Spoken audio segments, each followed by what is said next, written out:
Hello and welcome back to another full step-by-step PC build guide. Today I've got something completely different for you. I'm going to be building a PC in Antec's new Dark Cube PC case.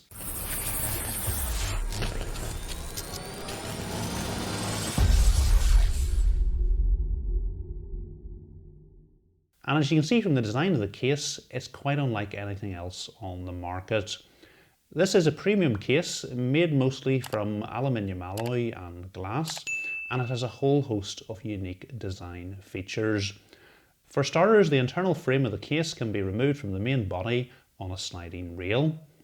It's got an interchangeable front panel, and it's also got an inverted motherboard design, to name just a few of the case's features. So we're going to be taking a really detailed look at the case during the build. The case will accommodate both mini ITX motherboards and micro ITX motherboards. For today's build, I've gone with a micro ITX motherboard and I've gone with MSI's B560M MORTAR Wi-Fi. For the CPU, I've gone with Intel's new Rocket Lake flagship, the 11900K. This CPU has 8 cores and 16 threads and should give us some great gaming performance. Keeping our CPU cool, I've gone with a 240mm AIO. It's the ML240 mirror from Cooler Master. For RAM, I've got 32GB of Kingston's HyperX Fury at 3600 MHz. For storage, I'm going with a single Gen 4 M.2 SSD drive in this build from Sabrent. It's the Sabrent Rocket 4 Plus in 2TB capacity. Powering the whole build, I've got a 750-watt fully modular power supply from Silverstone. For the graphics card, I've gone with NVIDIA's RTX 3060 Ti. And finally, for case fans, I'm going to be using Corsair's LL120 fans. Okay, that's all the parts. Let's get on with the build. The first thing I like to do in any build is to prepare the case. So our first job is to remove the internal frame from the outer case. So the first thing for us to do is to remove the 4 thumb screws which hold the inner frame to the outer body of the case. With the thumb screws removed, all we need to do is pull firmly at the handle at the back and we can go ahead and remove the case's inner frame.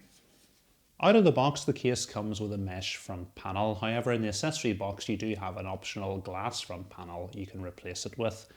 To do this, you just need to press a little button at the bottom and then lift the panel up and away. To install the glass panel, all you need to do is line it up at the front and then push it down and it'll lock into place. For today's build, I'm going to use the mesh front panel. However, when I do my thermal testing video, I'll test out the effects of the glass panel. Because the case has a removable internal frame, you shouldn't actually need to remove the side panels to build in the case. However, they are removable. They're held on with 4 little pegs at each of the corners, so all you need to do is pull it out from the front. It's exactly the same process with the other side panel. All we need to do is pull it forward and away from the front. At the bottom of the case, we've got a removable dust filter. All we need to do is pull it all the way over to the side and lift it away. On the top of the case, we've got a glass panel, and because our motherboard has an inverted design, this is going to give you a great view of your graphics card. We've got some ventilation channels on the sides. We've got a fairly premium power button, and behind it, we've got a button to control the case's RGB. Looking at the case's front I/O, we've got 2 USB 3.0 Type A ports, we've got a USB 3.1 Type C port, and we've got a headphone and microphone jack. With the front panel removed, we can see on each of the corners the case's built-in ARGB. Taking a closer look at the case's internal frame, importantly, this is the front, this is the rear of the case, and this is where your motherboard goes. So the first thing you're going to notice is that the viewing window into the case is on the opposite side of what it normally would be, and that is due to the case's inverted motherboard design. This is going to be very important to you if you want to have your case on a particular side of your desk. Normally you would have your PC over to the right hand side of the desk so you can look at it from the viewing window. You're then going to have your PC on the left hand side of your desk so that you're able to look into the viewing window. If you put it on the right hand side of the desk, all you're going to see is the back of the PC. All of our case cables attached to this panel at the front of the case, and what's really nice about it is if you're not going to use a particular cable, for example if you don't want to use a Type C cable, you can go ahead and plug it and remove it from the build. And this is really important for any small form factor build where you're going to have less cables. It's going to improve the look and ease of management of your build. Also, our USB 3.0 cable is also removable if you didn't want to plug it in for whatever reason. Another nice feature is Antec have included both a fan hub and ARGB hub built into the front panel. So we've got 3 4-pin fan connectors and 3 3-pin 5V addressable ARGB connectors. You're probably wondering, if all our case cables are attached to the internal frame of the case, how do the actual buttons on the main body of the case work? And we've got a little connector here, so whenever you slide this internal frame into the case, it makes contact with the case and then connects all the cables to the case itself. At the front of the case you can fit 2 120mm or 2 140mm fans, while you can also fit a 240mm radiator. However, a 280mm radiator is not supported. At the rear of the case we can fit a 120mm fan. You'll notice that our PCI expansion bracket covers are at the top because our graphics card is going to go at the top due to our inverted motherboard design. At the bottom of the case we've got a bracket for our power supply. It's held on with 4 thumb screws, so I'm going to go ahead and remove this now. What we can do is we can go ahead and fix this bracket to the back of our power supply, and then we're able to slide our power supply directly in from the back, then secure it to the case with the thumb screws. At the rear of the case we've got a bracket to which we can either fit a 3.5-inch drive or a 2.5-inch drive. To remove it, all we need to do is loosen the thumb screw, and then we can simply lift it up and away. And you'll see on this side you can fit a 3.5-inch drive. On this side you can fit a 2.5-inch drive. We're now ready to start working our motherboard, and we're going to do as much work with the motherboard on the table as we can before we put it in the case, because it's much easier to work on a table than it is in the cramped confines of a case. So we're going to install our CPU behind this cover here, our M.2 SSD behind here. We're going to put our RAM into here, and we're going to install the backplate for our CPU cooler, all before we put the motherboard into the case. Our CPU is going to go into this socket in the middle of the motherboard. It's got a cover over it protecting the pins on the socket. Just before I open this up, I want to point something out. If you look at the bottom left hand corner, you'll notice a triangle, and this triangle is to mark the bottom left hand corner of the socket, and we're going to have to line this up with a similar triangle on our CPU. So all we need to do is push down on this clip here, slide it out to the side and lift it back, and then we can lift the cover up, exposing our socket. This is our CPU, and you'll notice I'm holding it from the edges, and the reason for that is I don't want to get anything on these gold contacts on the bottom of the CPU and prevent it from working. The other thing, if you look closely at the CPU, down the bottom left hand corner we've got a gold triangle, so we're going to need to line this up with the mark on the socket. So all we need to do is lower our CPU down into the socket. Once we're happy it's in place, we can go ahead and close the cover. Now don't be alarmed if this black plastic cover comes off as you're closing the clip, that's normal. So all we need to do is close this down, slide the lever in under here, and we've now installed our CPU. Importantly, don't throw this away, keep it in your motherboard box, because once you remove your CPU, you're going to need to put it back on to protect the pins. The next thing for us to do is to go ahead and install the backplate for our CPU cooler. You can see the back of the motherboard, we've got 4 holes which this is going to go through. We do have some double-sided adhesive tape which is going to help hold the backplate in place. This is just a temporary build I'm putting together, so I'm not going to use this. So all we need to do is line the backplate up with the holes in the back of the motherboard. Then we can go ahead and turn the motherboard over, and then we've got these double-sided thumb screws to screw into the backplate.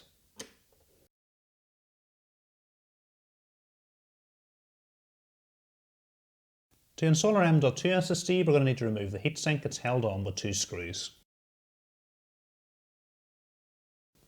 To install our drive, all we need to do is insert it at a slight angle into the socket, and then we can lower it down.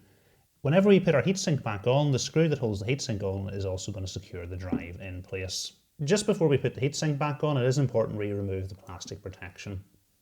Then we can go ahead and put the heatsink back into place.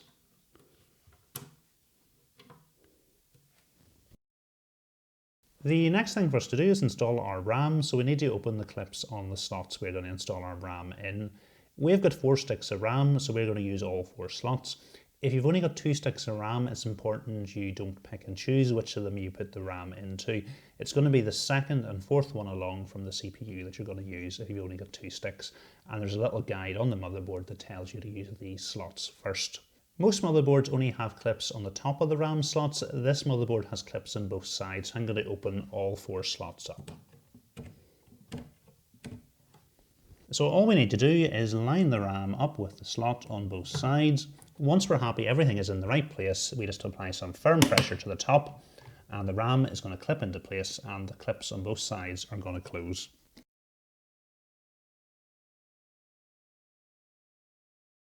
Okay, we're now ready to get the motherboard into the case. So all we need to do is go ahead and line the motherboard up with the cutout at the back. And then we can go ahead and secure things into place using the screws from the accessory box. First cable to plug in is our HD audio cable. It's going to go in down the bottom left hand side of the motherboard. Then we've got the 4-pin fan connector coming from our case fan hub. We'll go ahead and plug it in. Next we've got our 3-pin 5V ARGB connector coming from our fan hub. Important we line things up the right way. So we've got 2 pins of space and a pin, and we've got the same on this header. So we'll go ahead and line things up and push into place. Then we've got our USB 3.0 cable. Then we've got our power switch. It's going to go into this header here into pins 3 and 4 on the top row. Then we've got our front panel USB Type-C connector on the side of the motherboard. We're now ready to go ahead and install our power supply, and I've gone ahead and plugged the cables in that we're going to need. So we've got a 24-pin connector. We've got an EPS cable. This cable splits into an 8-pin and 2 4-pin connectors. So our motherboard requires 1 8-pin and 1 4-pin. So this one cable is going to be enough. We've also got a single PCIe cable. This one cable splits into 2 8-pin connectors. We're just going to need 1 8-pin connector for our graphics card. And then we've got a SATA cable because we're going to need SATA power for our case's fan hub and ARGB hub, and also our Corsair fan hubs that we're going to use. Next we can go ahead and secure our case's power supply bracket to our power supply. Now, importantly, when installing our power supply, we're going to want to install it with the fan facing down the way because it's going to get cool air from the underside of the case. One of the things I'm noticing now with our power supply installed, I'm actually having difficulty fitting our 8-pin EPS cables through the cutout. So what I'm going to do, I'm going to pull the power supply out, feed the cables through, and then put the power supply back in. Okay, so I'm going to feed 1 4-pin cable through and also an 8-pin cable through, which is what our motherboard is going to need. And now that they've been passed through, we can go ahead and put the power supply back in. Then we can go ahead and secure the power supply to the case using the thumb screws that we removed earlier on.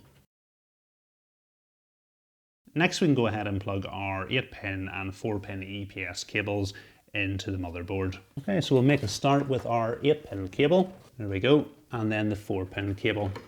And then I'm going to go ahead and just pull all the excess cables through to the back. Next we've got our 24-pin connector. I am going to use a black and white cable extension for this one. So I'm going to go ahead and line things up with the motherboard and push into place. Then I'm going to go ahead and feed the cable through our SSD bracket. And then we've got some cable combs to help tidy up the cables. Then what I'm going to do is I'm going to bring the cable through the bottom of the cutout here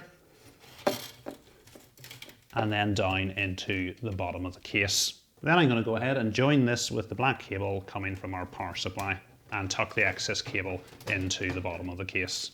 Coming from our fan stroke ARGB hub in our case, we've got a SATA cable which we're going to need to power to allow it to work. So I'm just going to go ahead and plug this into the SATA cable from our power supply.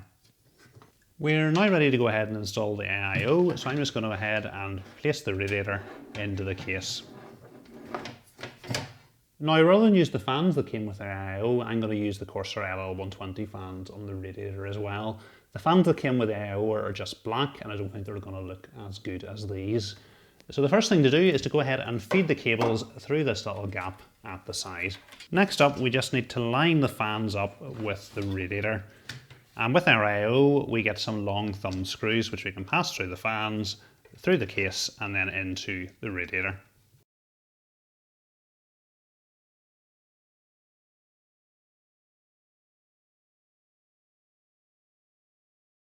And then we can just go ahead and make sure all the excess cable is pulled through to the main compartment of the case. Coming from each of our fans, we've got 2 different connectors. We've got a standard 4-pin fan connector, and we've also got a Corsair RGB connector. I'm going to deal with the RGB connectors later on. So both of our fans need to plug into our CPU fan header. Fortunately in the AIO, we do get a double fan splitter cable. So I'm going to go ahead and plug them into the splitter cable.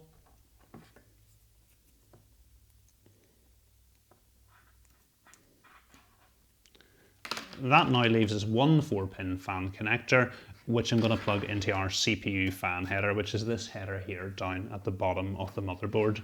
So I'm just going to go ahead and run the cables down at the bottom of the case underneath the radiator. I'm then going to bring our fan splitter cable up through the cutout here, line it up with the header, and push into place, and then pull the excess cable through to the back. And then I'm just going to use a cable tie to keep the cables coming from the fans down and out of the way. Next, we just need to add a pea-sized amount of thermal paste to the centre of the CPU.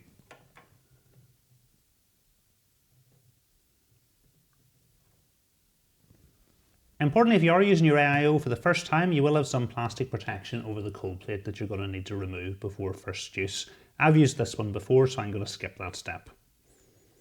So I'm just going to go ahead and line things up with the bracket we put on earlier on. Once I'm happy everything's in place, I'm just going to apply some firm pressure to the top of it, and the thumb screws that come with their AIO I'm going to put on loosely.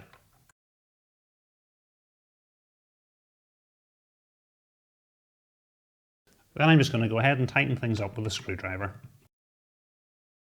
Coming from the pump, we've got two connectors. We've got a 3-pin fan connector, which needs to go into our motherboard's pump header, and we've also got a 3-pin 5-volt addressable ARGB connector.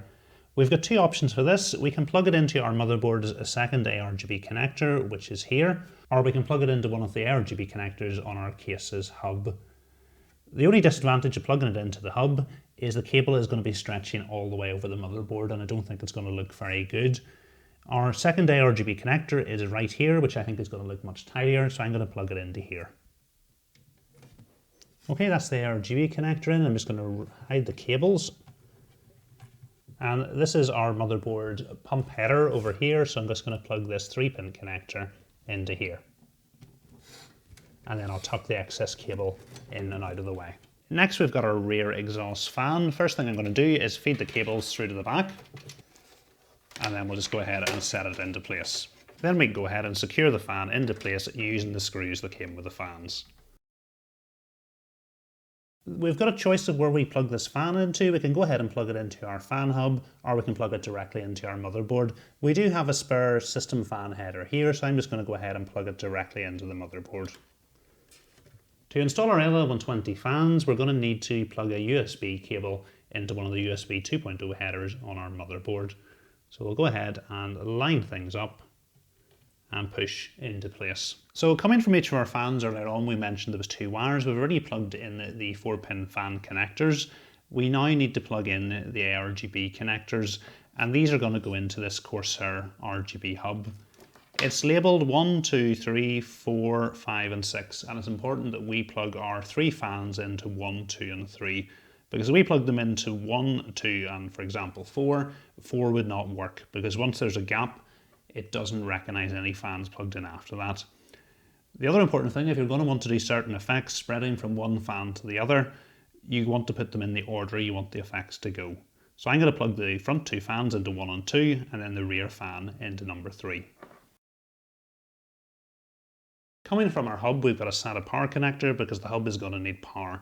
So I'm going to plug it into one of the SATA cables coming from our power supply.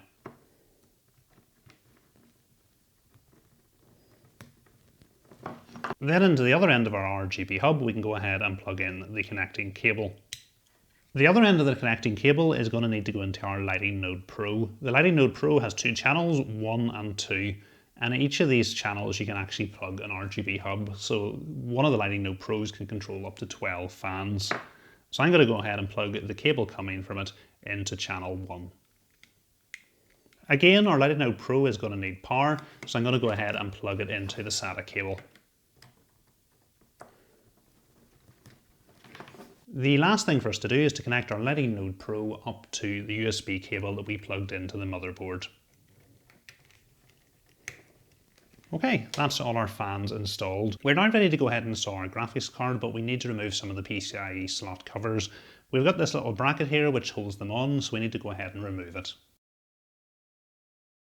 With the thumb screws removed, we can move this bracket. Now the PCIe slot covers in this case are toolless, so there's no actual screws in them, so the chances are when I pull this bracket away, they're probably going to start to fall away. So I'm not sure which of these I need to remove, so I'm just going to go ahead and remove them all, and then once the graphics card is installed, I'll put them back in.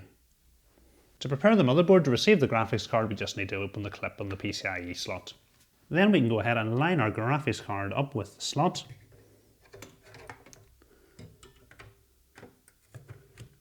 And once we're happy everything is lined up, apply some firm pressure. The graphics card is then going to clip into place. Then we can go ahead and replace the top two PCIe slot covers. And then we can slide our bracket back into place, which is going to hold both our graphics card and the slot covers. There we go, that's it in place.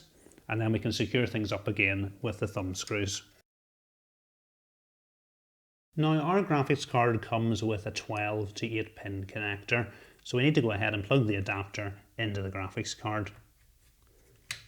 Then I've gone ahead and brought one of the PCIe connectors from our power supply up through this cutout at the back of the case, and then I'm going to plug it into the adapter coming from our graphics card.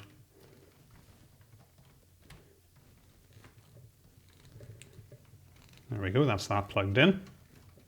The last thing for us to do is some cable management, tidying the cables at the top and the back of the case.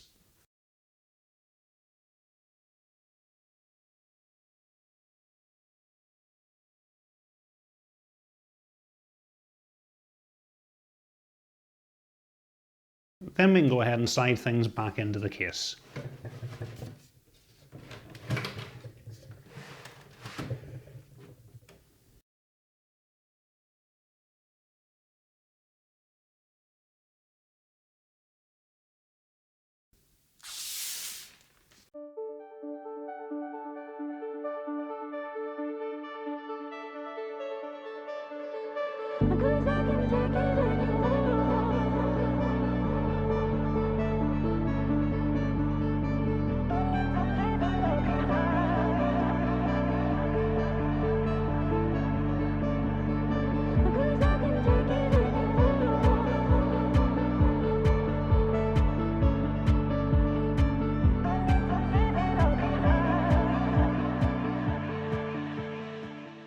Okay, that's the build complete. Next thing for us to do is flip the power switch and see if it works. Importantly, I have loaded a Windows 10 bootable USB drive into the back of the PC. If you don't know how to make one of those, I've made a video on it and you'll find a link to that in the description. Okay, here goes. Okay, so that's a good sign. We've got lights, we have got fans spinning. So we're just going to have to keep an eye on the monitor and see what happens. Okay, that's a good sign. We're getting the MSI logo appearing. And that's us through to the Windows installer screen. I'm now going to show you how to install Windows 10, but to make things a little bit easier, I'm going to flip over to the screen mode. Over the next lot of screens, I'm going to pick the options that are relevant to me. You should pick the ones that are relevant to you. As well, between all the steps, I'm going to speed everything up. I'm from the United Kingdom, so I'm going to click Next. I'm going to click Install Now. If you've got a Windows 10 product key, go ahead and put it in here. If you don't have one, click I don't have a product key. I'll show you how to do this. Then select the version of Windows you're going to get a product key for. I'm going to click Windows 10 Pro and click Next. I'm going to accept the license terms and click Next. We're going to go for custom install. We've only got one drive installed. It's our 2TB M.2 SSD, so I'm going to select it and click Next. And this will take a little bit of time, so I'm going to go ahead and speed things up for you. Okay, I'm going to select United Kingdom, click yes, and yes again. I'm going to skip a secondary keyboard layout. I'm going to set up for personal use, click Next. So if you've got a Microsoft account, you can go ahead and put your details in. If you don't have one, you can create an online account, or if you prefer, you can create an offline account. I'll show you how to create an offline account.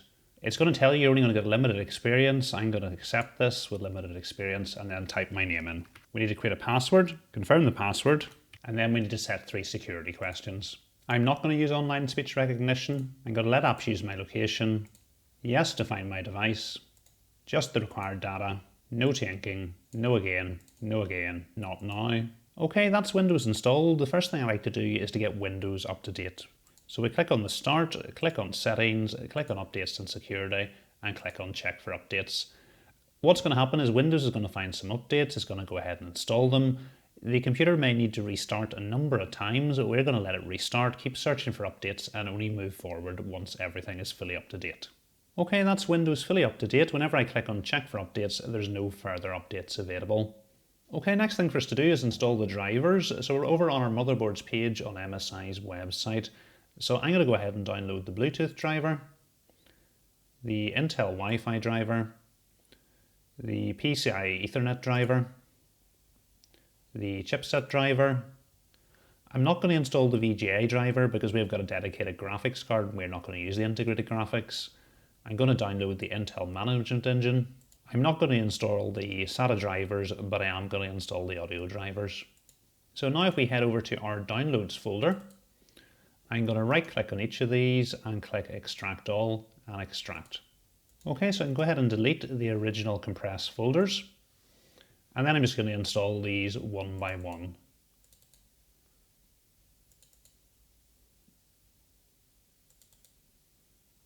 Click yes. Click next. Click next. We're going to accept the license terms. Next. Go for a typical install. Install. And finish.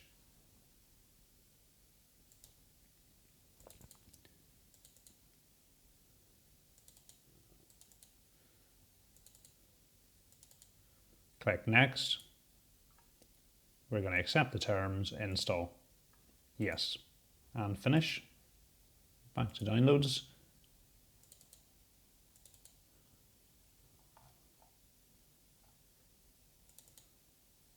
Click yes, next, install, and finish.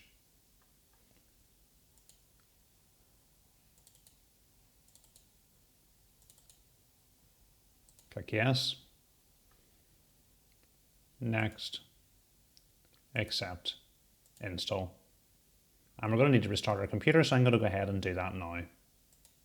Okay, we'll install the management engine. Click yes, next, accept the terms, next, next, and finish. And then lastly, we've got the audio drivers.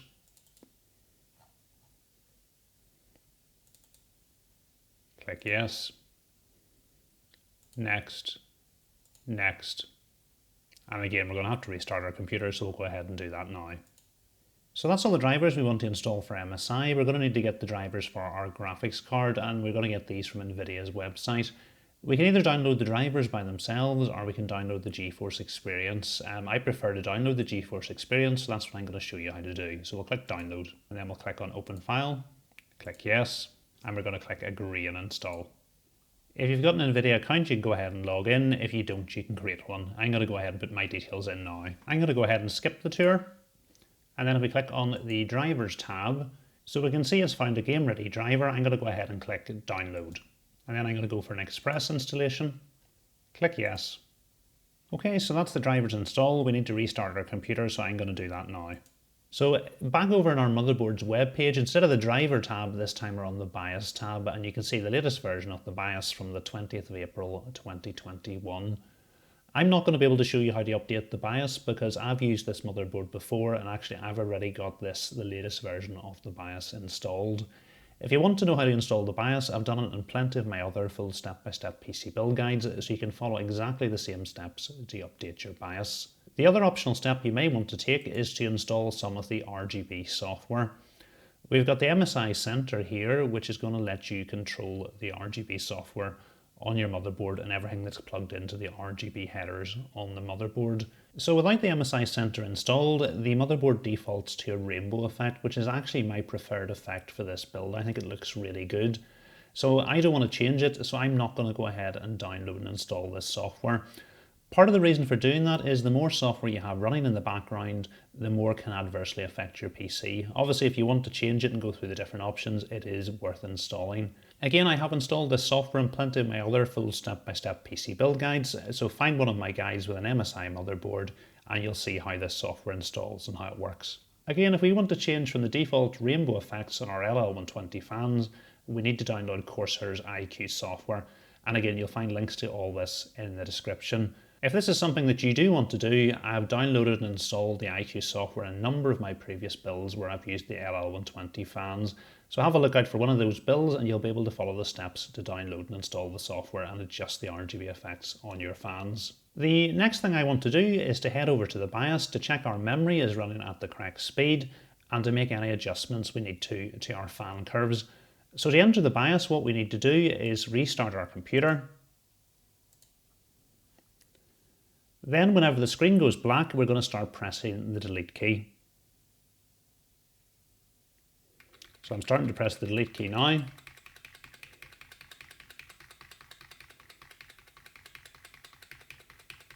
Okay, so that's us into the BIOS. It's asking us to select which type of CPU cooler we're using.